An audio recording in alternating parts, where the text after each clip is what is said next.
Now I would like to give a space to our host and to my friend and colleague. He is coming from the Church of Baden, but he's also lecturing at the University in Heidelberg. He did his doctoral in religious studies and is part of different organizations. For example, I can mention the European organization for adult education called Oikosnet, or Institute for the Machine Learning and Analysis, or lots of other organizations where Gernot is active. And it's my pleasure to have him here with his lecture. So please, Gernot, the floor is yours. Thank you very much. According to the wonderful last words, I want to change a little bit my schedule, and I want to begin with something totally different.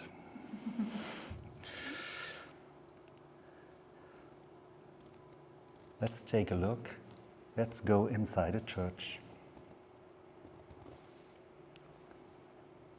I hope you see this. When you see is our virtual church.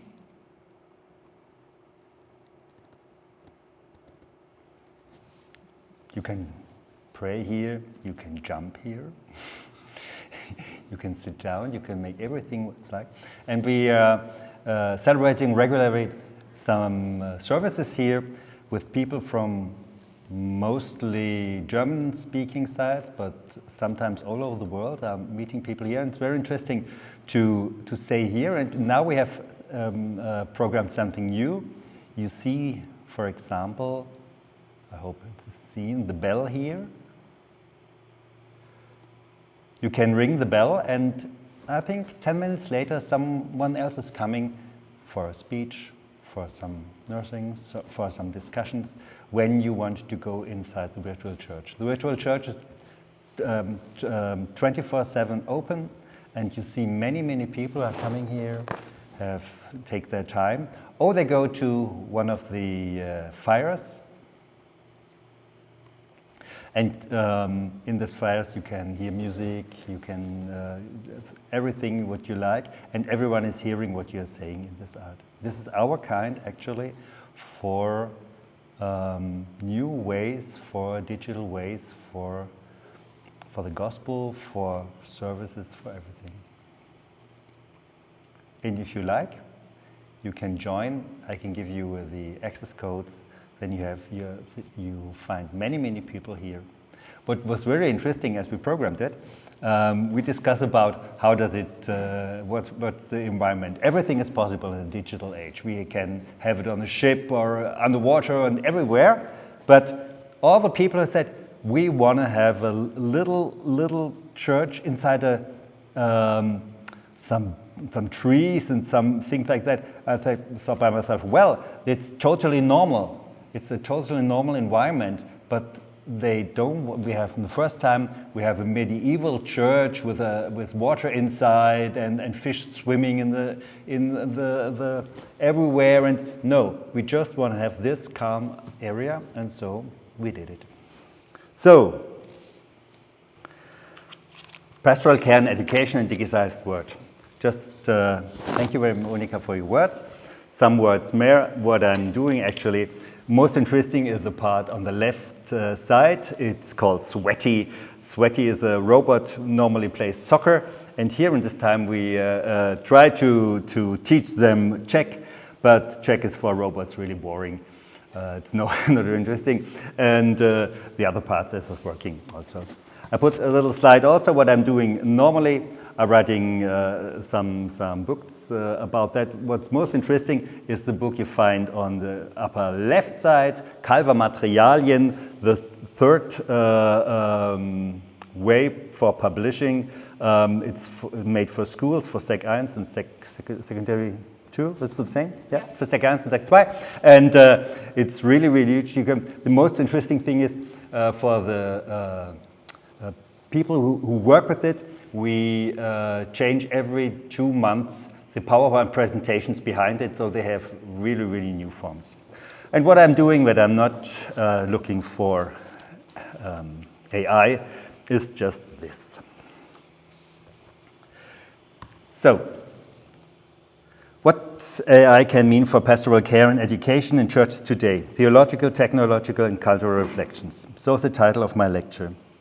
What's the state of artificial intelligence today, and how does it affect our church context? This focuses particularly on core theological concepts such as incarnation, spirit, decision, responsibility, embodiment, language, science, and the counterpart. Supported by the latest scientific literature and context case studies, I want to discuss what modern AI can do for pastoral care and education in churches. But we have to be aware. This orange line is how we normally think technology evolves. And now the technology we are facing actually is a red line. For us human beings, it's not easy to have it in our mind what's really happening. I have two examples. 1903 and 1969. Only 66 years from early jumps, not more, to a man on the moon. This is one or two generates people, but this one, sorry, I can't find any Creative Commons licenses. You find it everywhere in the internet. You find a picture from 1900, one car in hundreds of carriages, and 13 years later, one carriage in hundreds of cars. This is really, really a massive involvement of technology, and we are normally as human beings, we can measure it exactly because we normally think about this in a slower kind or slower way. We live in a time that which AI systems have rapidly gained in performance. Neural networks loosely modeled on the human brain enable machines to dependency, recognize patterns of statistic probability calculations in large amount of data. In particular, the large language models such as GPT-4 set a new milestone in 2023. They can learn from billions of text samples to order to generate convincing texts themselves. As the computer scientist Douglas Hofstadter and previously Joseph Weizenbaum emphasized, the dialogue between man and machines remains in a special sphere. As in the early 60s, Weizenbaum showed with his chatbot Eliza that users tend to attribute feelings and understandings, even though the machine merely mirrors phrases. He later wrote in Surprise, I have not realized that extremely short exposures to relatively simple computer programs could include powerful delusional thinking in quite normal people. A phenomenon that because known as the Eliza effect, not to bind with the Mara effect.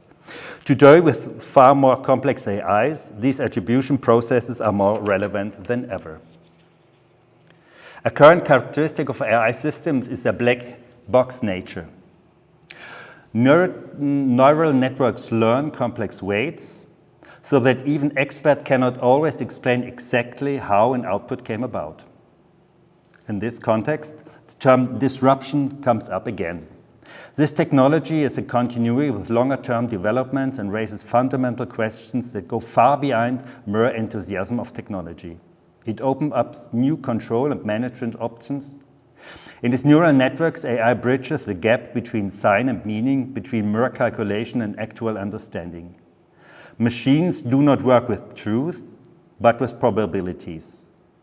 Or, to put more with Friedrich Kittler, computers want to talk to computers, not to us.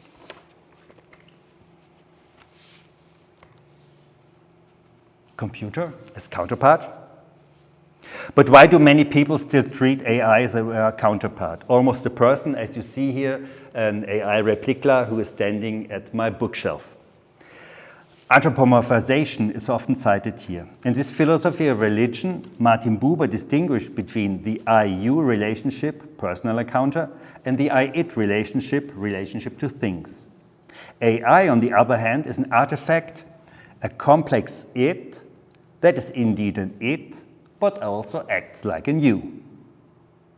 What we have here is performance. AI performs humanity without body.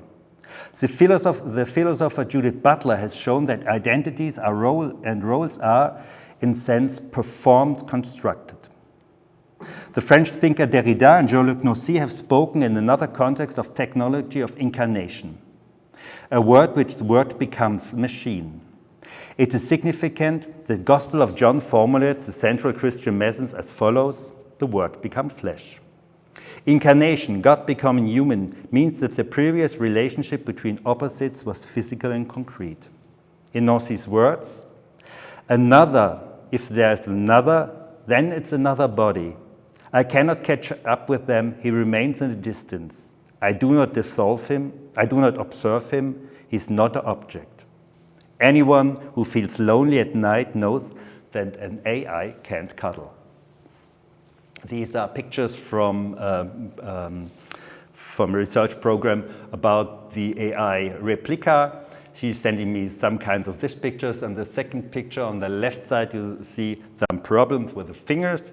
And these are only the pictures that are properly appropriated for public view. The other pictures that they sent me, I won't present here. But if I don't interact with the replica, less interact, less clothes. Even if many current apps promise love and send in pornographic images, like here. With AI, it's possible to construct a you that is in reality remains an object, available, controllable, a mirror of myself. Nevertheless, studies and examples that people react emotionally to AI. In a film experiment about an AI pastor, various people interacted with a chatbot-based counselor. A younger woman found the conversation just nice and missed physical closeness. But grieving people found comfort and answers in the chatbot. And the lonelier senior citizens felt well and understood by the AI pastors. This shows that a trusting, healing relationship can indeed develop with AI, at least from the user's perspective, a temporary counterpart. Cultural studies examine so-called attribution processes in this context. And who am I to say, just because I continue to cuddle other people, this is not a form of relationship and this is not equally fulfilling other people. One global perspective. Society's approach to AI is culturally shaped and very different. While Europe favors trustworthy AI and regulation, Japan images AI as a friendly partner, and in the US, tech utopias and Hollywood dystopias dominate. While in China, AI is seen as a guarantor of order, national sovereignty, and political control, combined with an instrumental view of technology and state control. Africa brings both creative Afrofuturist visions and criticism of digital colonialization to the discourse. This becomes theologically relevant. How do different cultures understand the relationship between man and machine, body and mind, freedom and control? AI is a cultural project. Its implementation must be tied back to local values and anthropological models. The case study Android Monk Minda in Kyoto, an expression of cultural openness to allow AI as a carrier of religious contents. This global diversity invites reflection. How can the Church assume international responsibility without ignoring cultural patterns of interpretation? AI is not a cultural neutral phenomenon. Its perception and implementation are deeply rooted in historic experience and religion's beliefs in social realities. Some regions have one thing in common. Anthropological models and fundamental theological questions such as human dignity, consciousness, freedom, and responsibility are being renegotiated by AI. Old myths, spiritual patterns of interpretation and social values are shaping the AI discourse and making it clear that the way we think about AI also says something about ourselves. One-size-fits solution and therefore unsuitable. Cultural sensitive AI governance is necessary. Concluding thought. The way in which societies imagine and shape AI is an expression of their own cultural self-interpretation. AI is therefore always a cultural project and a touchstone for the ethical maturity of global civilization. Artificial intelligence in church practice, opportunities, risks, and theological perspectives. Sorry now for some duplications with the words from Mr. Steck. I try to shorten my words as good as I can. Pastoral care prosper in personal attention, empathy, and many other ways. And we hope the Holy Spirit will also be here. It's an impression of lived relationship and spiritual world supported by physical presence, shared silence in the personal world. We have seen it in the application. When artificial intelligence, AI, enters this area, the question arises, can a machine create consciousness or even provide comfort? Opportunities and practical examples. AI can help to make pastoral care services more accessible and more widely available. Round-the-clock availability. Digital pastoral care platforms and chatbots make it possible to seek help even at night or in remote regions. This can open a new door to the church, especially for people who have fear of others or limited mobility. And it can be a support for pastoral workers. AI can answer routine questions, prayer requests, contract referrals, and to prepare texts for devotions, a relieving assistant that creates spaces for deeper conversations. Thesis. AI can complement digital pastoral care as a tool for accessibility, for relief, and for contact. But it must not replace the spiritual counterpart. The future lies in the clever coexistence of technology and relationship, supported by technology reflection, pastoral sensitivity, and digital expertise.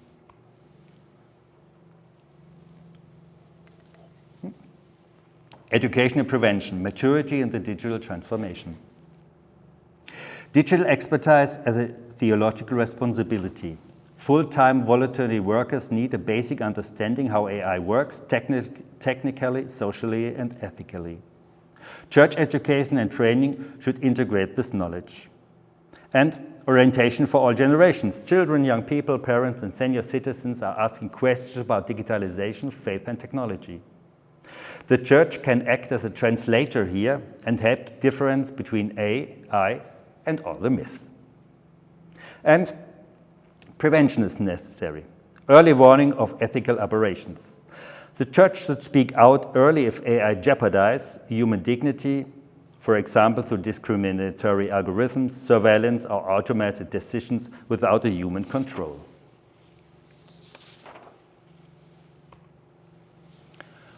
Homiletics and II. In Protestantism, preaching is the central mean of proclamation. It thrives on a personal testimony, a reflection on the Word of God, and the relationship with the actual congregation. The question of whether artificial intelligence can support or even jeopardize the spiritual process is currently the subject of a very, very intense debate. Opportunities. We heard some. AI is a tool in the study room. Research aid. AI can quickly provide biblical references, commentaries, or historical context. We have creative impulses. When inspiration fails, AI can offer new approaches, such as parables in the style of Jesus in modern variations. For example, Jesus on the e-bike in the big city. Or, for example, linguistic support. AI can valuable aid for inclusive language, simple formulation of translations, especially in heterogene congregations. And feedback loop. Some preachers use AI as a stylistic proofreader to check everything with the written tone of their voice or unintended political implications. Thesis. The church is invented to be more experimental, supported by the theological judgment, responsibility, and spiritual integrity. At the same time, AI offers new possibilities for expression. Sermons in the style of Calvin, Hus, or Luther, as a poem, a spoken word, or even as a rap. Such variants can promote attention, restrain biblical content, and open up theological approaches in a performative way, especially for new target groups. Virtual spaces, you see them. Virtual spaces and the digital platforms are opening new spaces for church activities. The pandemic-related shift to digital has made it clear that the church is more just a building. It's a community in spirit. But how sustainable is this community when it unfolds in virtual space? Opportunities. Digital space is an extension of lived faith. Community regardless of location. People can celebrate worship together worldwide, regardless of geographical distance, mobility, or barriers. Immersive experience of faith. Biblical stories can be staged as walk-in worlds, virtual chapels, interactive devotion spaces, or work-in prayers invite people to spiritually explore. Thesis. Virtual church spaces open up new horizons for spiritual encounters and creative communication of faith. They are not only a competition of the local church, but an extension, especially for those who would otherwise not be reached. The future of the church is present in its hybrid, rooted in analog, open to digital, supported by the tension between physically and networking.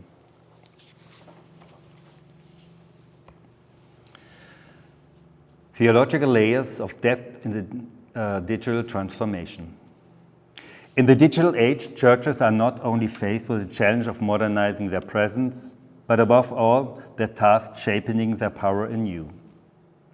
The Imago Dei concept is in particular challenge us to reduce humans not to or as an algorithm. It reminds us our dignity. Foucault's critique of historical forms of human objectification, for example, colonial human zoos, calls for sensitive towards subtle form of digital control and exposure. Surveillance, for example, through AI-supported systems often appears to a secular parallel to divine omnipresence. But fear, ladies and gentlemen, fear is a resource. It confronts us with the question of what is vulnerable, what we don't want to leave to the algorithms. Foucault's famous final sentence of the order of things sounds like an echo of the current digital transformation. The human being, humans are just a concept, is an invention whose recent date shows the archaeology of our thinking quite openly. Perhaps it imminents the end. If these dispositions were to disappear as they have appeared, if by some event, the possibility of which we can supreme foresee, these dispositions were to be shaken, then one may well say that the man, the concept, will disappear like a face on the shore in the sea.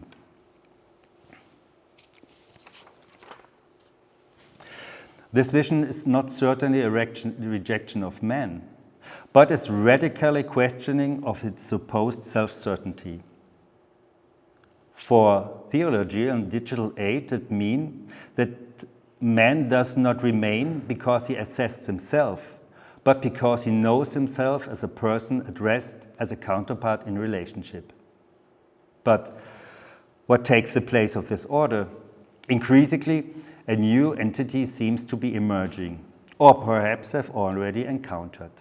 Some philosophers of technology say that man created a being that is potentially is equal, an artificial creature that, like man himself, is capable of learning, speaking, creating, and in a certain sense, even interpreting. The theological question here becomes more creative. In whose image is this being created?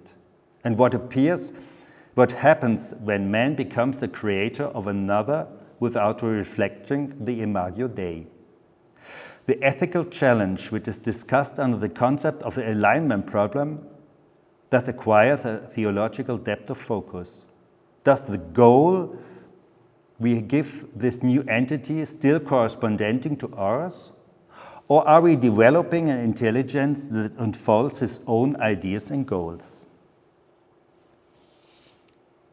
This uncertainty increases the responsibility of church not to leave the discourse or to the technical centers, but accompany with a theological imagination, ethical judgment, and pastoral presence. Conclusion and outlook. Digital maturity instead of technical despondency. The examples and analyses show artificial intelligence is not a distant topic for future, but has long been a part of the church reality, be in pastoral care, educational work, homiletics, or ritual spaces. It is challenging, but also offers opportunities to rethink church activities. Key insight: AI is a tool and will remain so.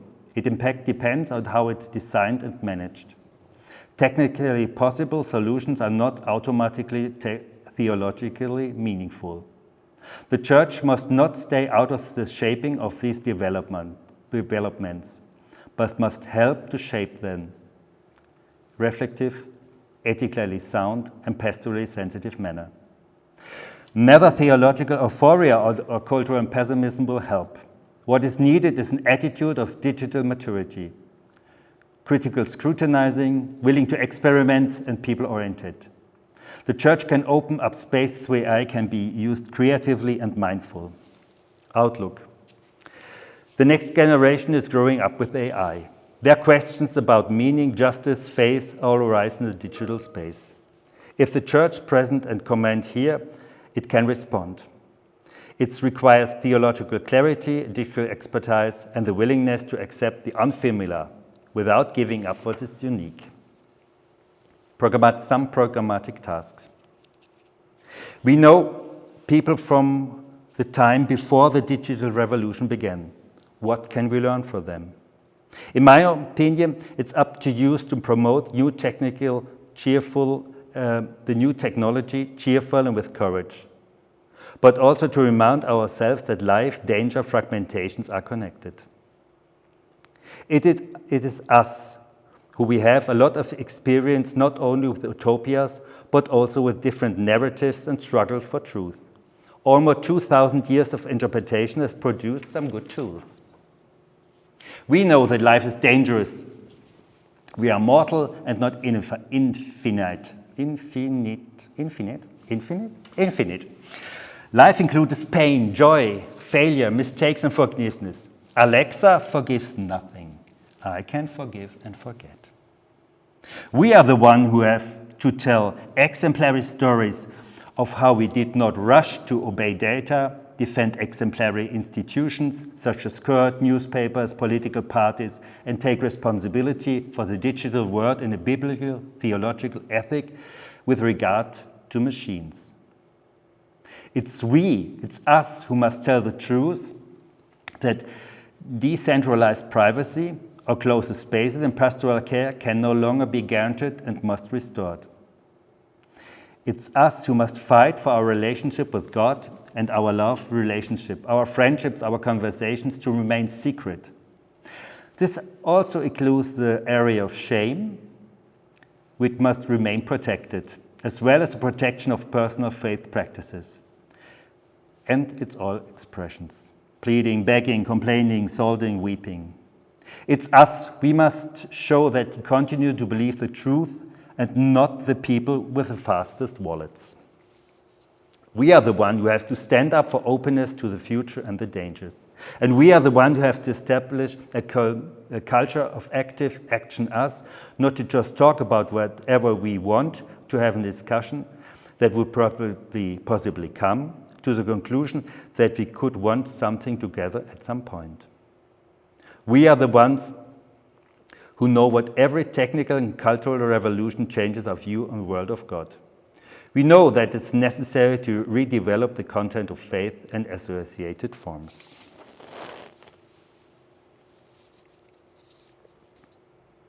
Cassirer describes being as a symbolical and describes being as sociality and by explicitly characterizing the human being as an animal symbolicum, a being whose being and self-understanding is necessarily constituted by social interactions and symbolic communication.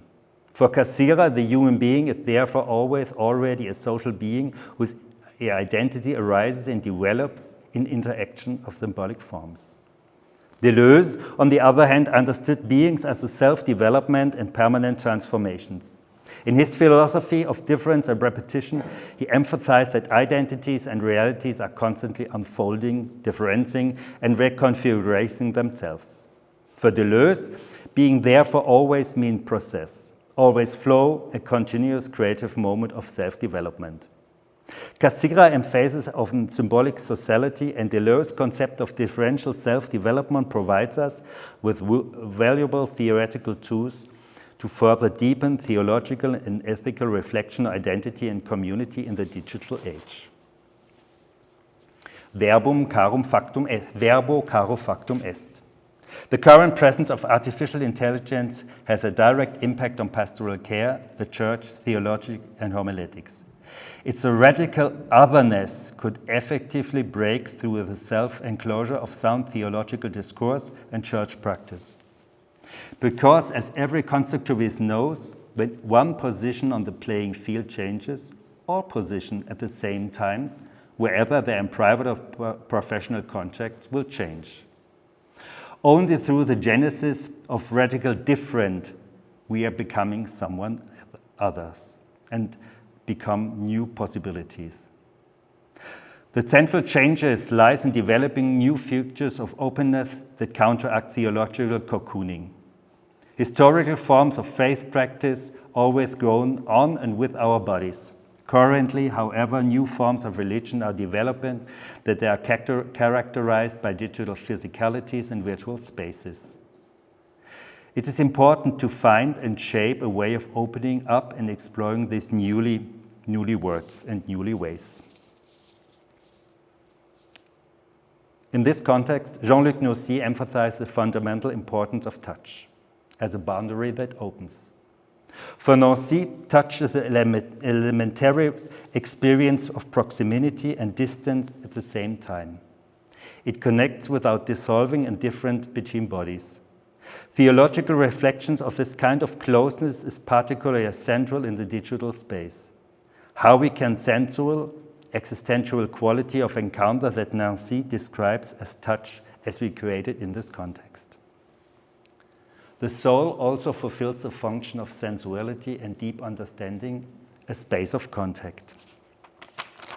This is precisely the space of contact that needs to be cultivated and kept alive and further developed by the new emerging theological words experience, especially in the context of digital transformation. Dicuie sa prosmost do famche se vam do libido. Thank you very much, Gernot.